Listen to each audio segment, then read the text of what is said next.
दोस्तों यह वीडियो भारत के राज्य उत्तर प्रदेश में स्थित चंदौली जिले के बारे में है। दोस्तों इस चैनल पे आप नए हैं तो हमारे वीडियो को लाइक और चैनल को सब्सक्राइब जरूर करें। यह जिला उत्तर प्रदेश का पर्यटन की दृष्टि से बहुत ही प्रमुख और ऐतिहासिक जिला है। इस जिले का मुख्यालय चंदौली में ही स्थित है, लेकिन पूरा जनपद वाराणसी मंडल के अधीन आता है।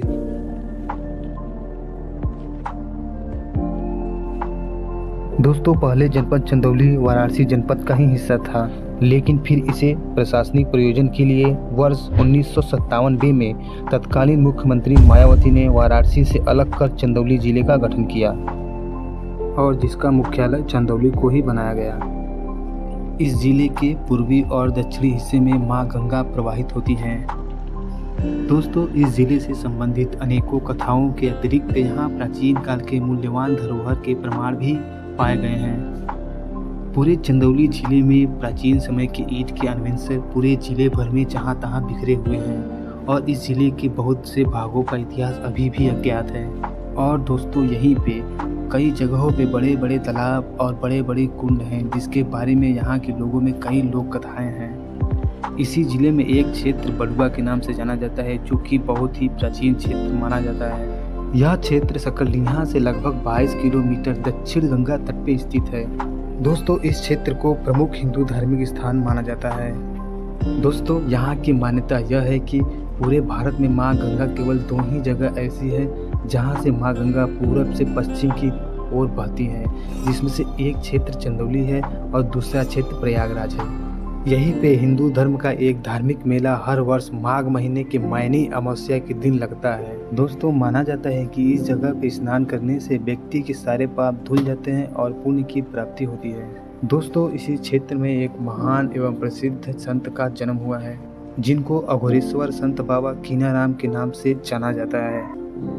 इनका जन्म सकलडीहा तहसील के रामगढ़ गाँव में हुआ था, जो चहनिया से मात्र 6 किलोमीटर की दूरी पे स्थित है। दोस्तों इनके बारे में मान्यता यह है कि संत कीनाराम बाबा वैष्णव धर्म के एक महान अनुयायी थे। इनका शिव और शक्ति में गहरा विश्वास था। इन्होंने अपना पूरा जीवन मानव जाति की सेवा में लगा दिया था। इनके अलावा यहीं पे एक प्राचीन स्थान है जो हेमतपुर गांव में स्थित है, जिसे हेमतपुर किला के नाम से भी जाना जाता है। दोस्तों इस किले की खासियत यह है कि यह किला लगभग 22 बीघे तक फैला हुआ है। दोस्तों इस किले के इतिहास की बात करें तो 14वीं शताब्दी से 15वीं शताब्दी के बीच डोटरमल खत्री द्वारा इस किले को आकार दिया गया था, परंतु मुगल काल के बाद तालुकेदार तथा जहागीरदार हेमत खान ने इस किले पे कब्जा कर लिया था। दोस्तों यह किला पर्यटन की दृष्टि से पर्यटक को काफ़ी आकर्षित करता है। तो चंदौली जिले की व्यवसाय की दृष्टि से देखा जाए तो यहाँ पे मुख्य व्यवसाय कृषि और हस्तकला उद्योग है, जिसमें छोटे बड़े उद्योग कंपनियाँ शामिल हैं। दोस्तों चंदौली में कृषि की बात करें तो कृषि के मामले में चंदौली को महारत प्राप्त है। इस जिले को चावल का कटोरा भी कहा जाता है और यहाँ पे चावल और गेहूँ प्रचुर मात्रा में पैदा होता है।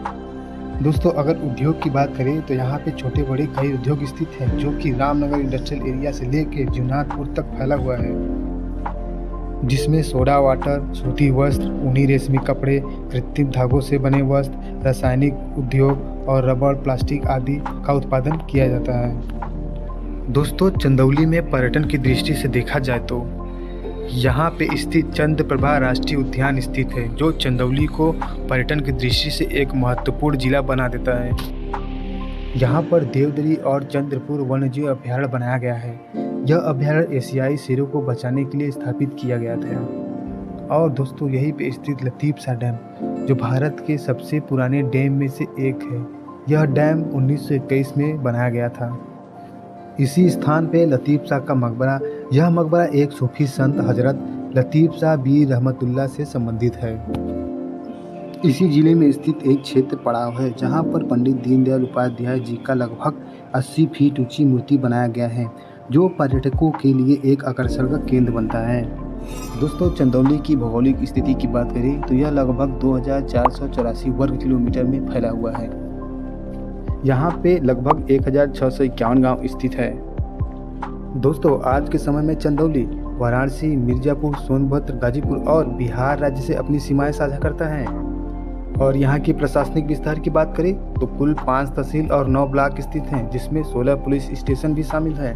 दोस्तों, यहाँ की जनसंख्या की बात करें तो 2011 के जनगणना के अनुसार यहाँ की कुल जनसंख्या 19,52,756 है, जिसमें पुरुष की जनसंख्या 10,17,905 है और महिला की जनसंख्या 9,34,851 है। यहाँ के लोग हिंदी और भोजपुरी भाषा बोलते हैं।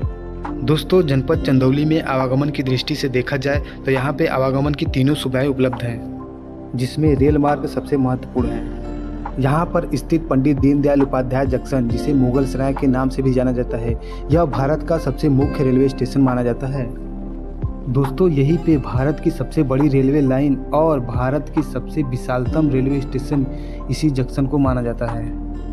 दोस्तों, यहाँ पे स्थित पंडित दीनदयाल उपाध्याय जंक्शन जो एशिया का सबसे बड़ा मार्शलिंग यार्ड है और भारत में रेलवे का ए क्लास जंक्शन इसी जंक्शन को माना जाता है। दोस्तों, इस स्टेशन से कुछ महत्वपूर्ण ट्रेनें गुजरती हैं, जैसे Ahmedabad express, Calcutta express, Jammu Tawi express, Sanghamitra express आदि बहुत सारी ट्रेन यहाँ से आपको मिल जाएगी। चंदौली में रोड से यातायात की बात करें तो यह जिला भारत के बड़े बड़े शहरों से जुड़ा हुआ है। यहीं से NH-19 रोड गुजरती है, जिसे विश्व सुंदरी रोड और ग्रैंड ट्रैंक रोड के नाम से भी जाना जाता है। यह रोड दिल्ली और कलकत्ता को जोड़ता है। यहीं से GT रोड गुजरती है, जो वाराणसी वाया पड़ाव होते हुए चंदौली को जोड़ती है। दोस्तों, चंदौली में वायु यात्रा की बात करें तो यहाँ पे कोई हवाई अड्डा मौजूद नहीं है, परंतु यहाँ से लगभग 40 किलोमीटर दूरी पर स्थित लाल बहादुर शास्त्री हवाई अड्डा जो वाराणसी में स्थित है, जिससे आप पूरे भारत में सफ़र कर सकते हैं। दोस्तों, आज के इस वीडियो में बस इतना ही। इसी तरह के ढेरों और वीडियो देखने के लिए हमारे चैनल को सब्सक्राइब जरूर करें। धन्यवाद।